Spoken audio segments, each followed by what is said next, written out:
So there was a tidbit of information released about the Gummy Ship and how it will function in Kingdom Hearts 3 relative to other Kingdom Hearts games. So without further ado, let's go ahead and get right into this information and I'll give you guys my thoughts at the end. Speaking of movement between the worlds, the Gummy Ship was discussed. This time, Gummy Ship missions are divided into combat phase and search phase. After defeating the enemies, one can go into the ladder mode and search for routes and treasure while moving freely at 360 degrees on the map. On the screen, scenes where the Gummy Ship lock on enemy ships and shoot at obstacles were shown. When they were destroyed, prizes dropped. The HP balls, medals, etc. designs shown were the same as the ones in Kingdom Hearts 2.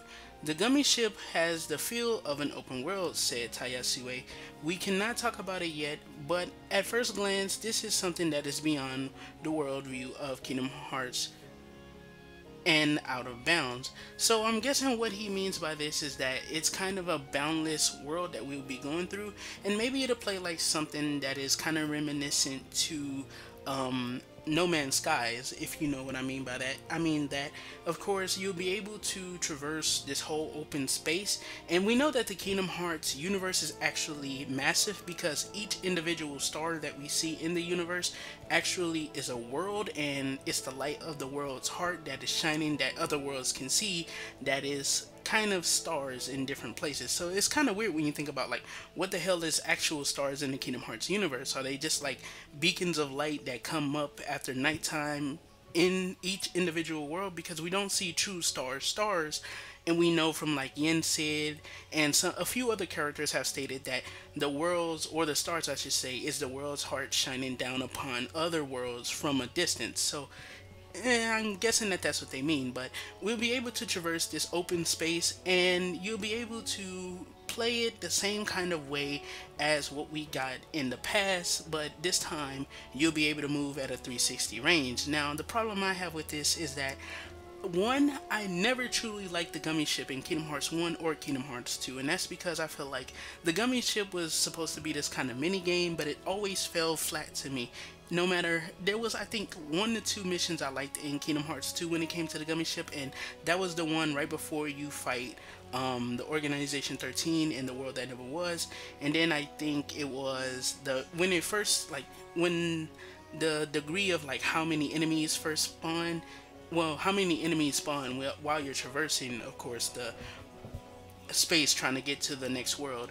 When the level first starts to get crazy, then yeah, the boss levels in the games, that's what it was. It was the one to where the little thing is on like the wheels and shit and it's chasing you. That was one of them. And then the last one is the world that never was. The one with the pirate ship was just completely stupid to me. I hated it, of course. But when it comes to what's actually revealed, the problem that I have with it is that, yeah, they may be giving us an open world this time. We may be able to move in the 360 range, keep giving it that off-track feeling, which I guess this is what Tayasue means by it's going out of bounds compared to like other Kingdom Hearts games, and he says the KH worldview is kind of going out of bounds, so it's kind of taking a different direction compared to the on-the-tracks railroad feeling that the Gummy Ship missions have had in the past. But when it comes to this game and the problem that I have with it, let me go ahead and just get this out there.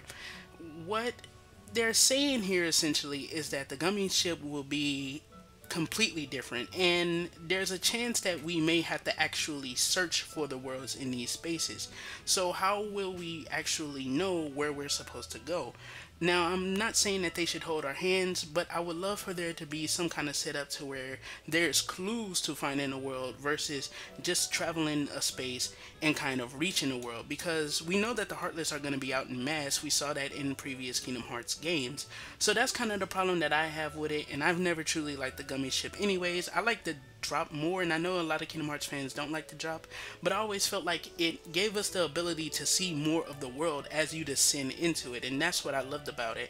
The Gummy Ship, it may be good this time around, but it really does worry me about how will it go into the progression, because if there's a strong ass boss that's before a world too, imagine not being able to find like the pieces that you need to create a Gummy Ship that is a lot better. I know they talked about customization too, but I more so wanted to talk about the functionality of the Gummy Ship today rather than talking about the customization, because they didn't reveal much about it anyways.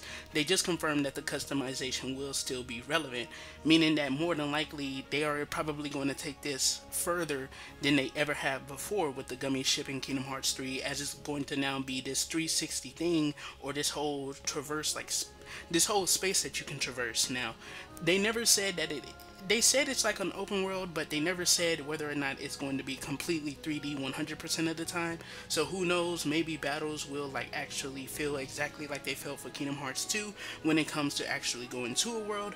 But the world itself that you can go around, which is like the whole KH universe, when I say the world, may actually be something that feels completely different, and it could fall flat. But of course, we know that other Kingdom Hearts games have had that bland system to where you just take the ship to the next world that you want to go to, and then you click on it, and then of course you go through the whole railroad track mission.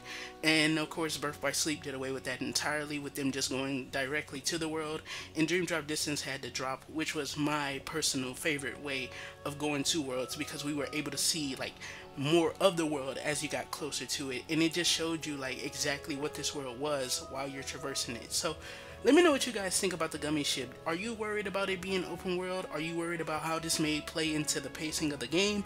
Do you think that there would potentially be a way that you can get lost in all of this open space if what they're saying is that this will be like this huge expansive map that you can go through and explore? I'm pretty sure it may lead to some fun, especially if you're someone who likes to 100% games and stuff. Having another way to go around and collect shit would be cool, and maybe I'll give it a neat test and stuff, or play around with it when it first comes out. After I'm done with the story, I may play it again, and then of course do some shit with the Gummi Ship. But let me know what you guys think. This has been your boy Amaziah. Don't forget to do a little A-class gaming, and everything you do, don't forget to keep it A-class. I love you guys. Be safe, and I'm gonna catch you all in the next one. Peace the heck